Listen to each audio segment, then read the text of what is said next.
Amb un pot de iogurt i un grapat d'arròs, en Dani s'ha fet unes maraques ben originals. Està al taller de creació d'instruments musicals, un dels 5 que s'ha muntat a la plaça de la Vila en el marc de les jornades de civisme.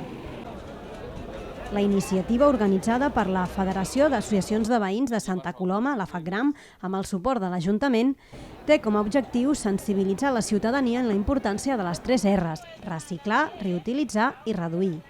La conservació del medi ambient i el civisme també són 2 eixos de les jornades, tal com ha apuntat l'alcaldessa Núria Parlón, que hi ha assistit.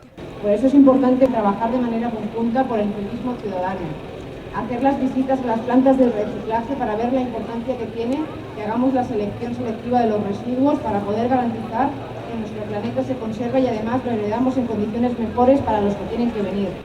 Els colomencs i les colomenques que s'han apropat a la plaça de la Vila han pogut fer sabó amb oli reciclat, compostatge, un sistema de rec reutilitzant ampolles d'aigua o monstres amb els rotllos de paper higiènic.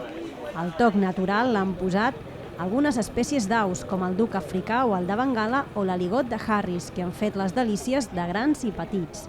I és que gaudir de la majestuositat d'aquests exemplars és tot un luxe.